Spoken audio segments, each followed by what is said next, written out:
Good morning, everyone. Welcome to Pedia Academy by Dr. Pankaj. Myself, Dr. Pankaj, and we are discussing this amazing series on NEET SS previous year's topics. So today we are discussing the important topic of Okay, today we are discussing acute post-streptococcal glomerulonephritis APSGN. This is very common entity in developing country including India. So, what is APSGN? It is post-infectious immune-mediated glomerular disease following by group A beta hemolytic streptococcal GABH infection leading to acute nephritic syndrome. Basically, this is acute nephritic syndrome which is having common manifestation of hematuria, edema, hypertension and renal dysfunction. So this is actually mediated by infection. That's why it is called as post-streptococcal glomerulonephritis. Okay, what is the etiology in epidemiology? As we discussed, it follows the infection of nephritogenetic strain of GABH, group A beta hemolytic streptococci. So, what are two infections which are most common in causing of this PSGN? This is pharyngitis and pyoderma. This is pharyngitis in winter month and pyoderma, that is skin infection in warm weather. Next is what is geographical distribution? As we discussed earlier also, more than 97% cases, or you can say maximum cases, are occur in less developed country. So hygiene issue is there. If hygiene is poor, infections will be more, leading to PSGN incidence more in developing countries. Transmission, how the PSGN this transmits, mostly it's sporadic but occur in household, military camp and schools. Next, very important consideration, what are nephritogenetic strains? This question has been asked multiple times and is very much relevant. So pharyngitis associated strains are M1, M4, M25 and some strain of M12, and pyoderma associated is M49. So just remember 49 degrees centigrade seen in summer month, and summer month pyoderma is associated. Just remember this small mnemonics. M49 is for pyoderma, which is seen in the warm weather. Pharyngitis associated strains are M1, M4, M25. Okay, so just mark these strains. These are very important in this consideration of PSGN. Okay, what is the pathology? What happen inside the kidney? We are looking inside the kidney. So first, glomerular changes. So enlarged glomeruli, relatively bloodless. So this is important consideration.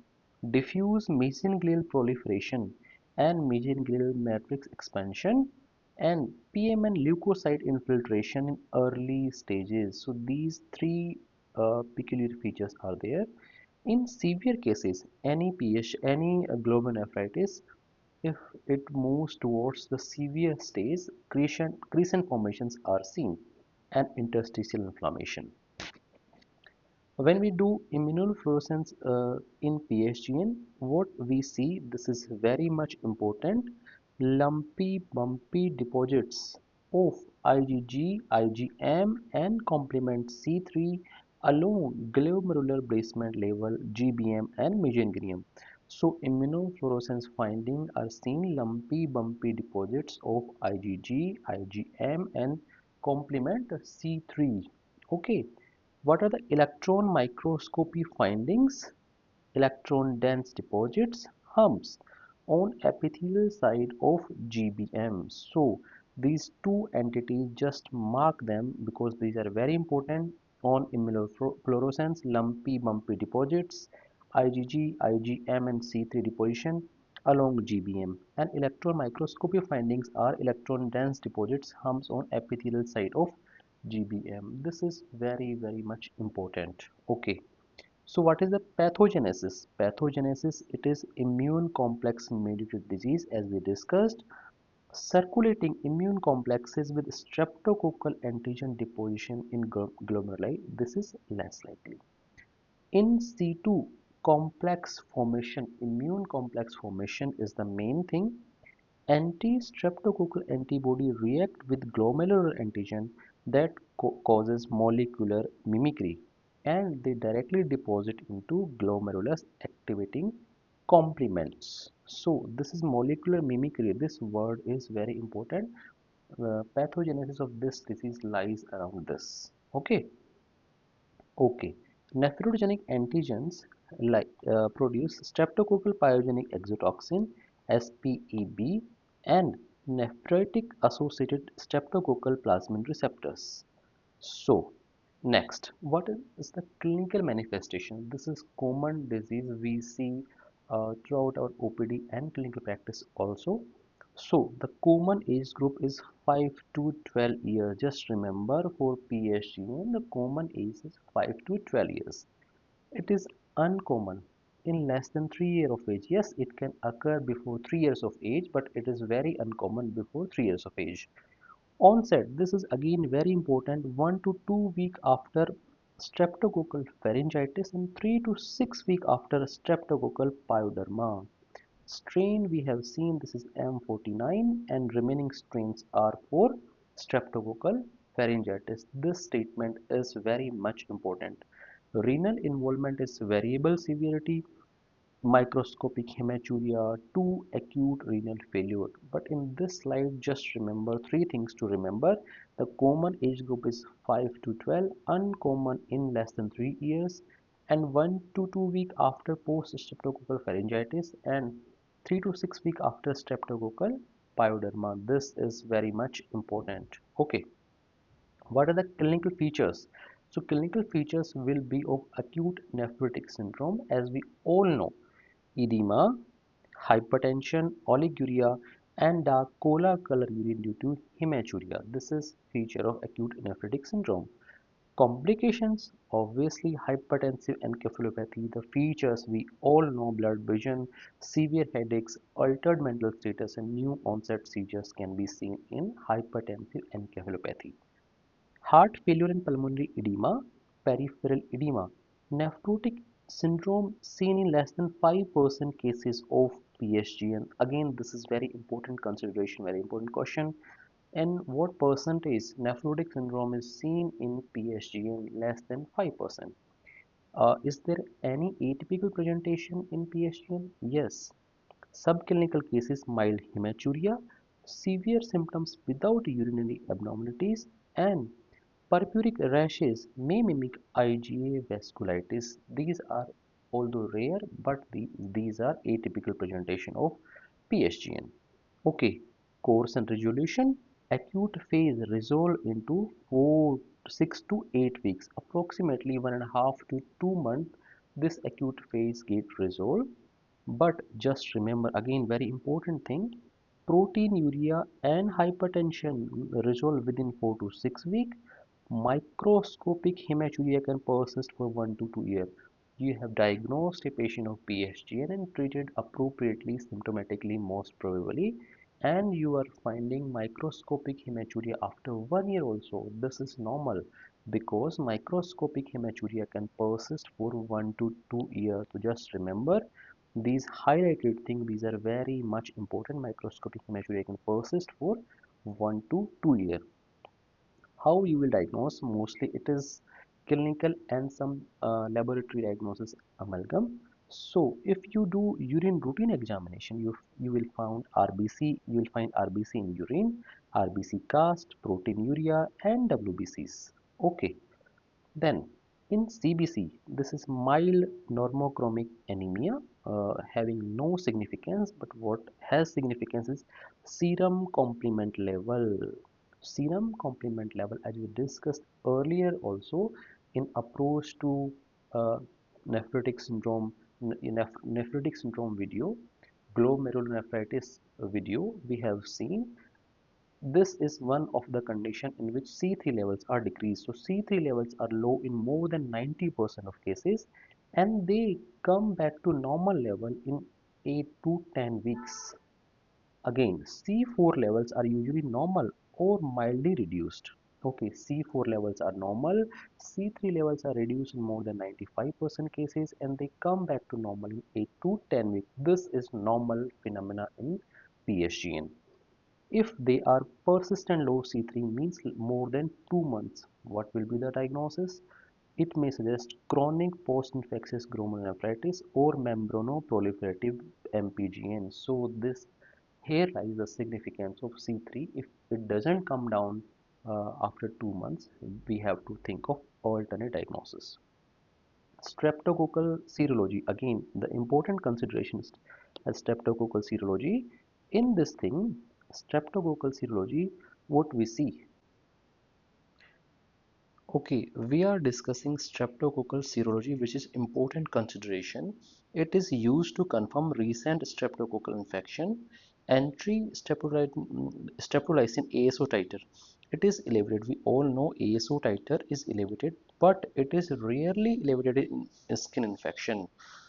So basically, this is actually not elevated or rarely elevated in skin infection.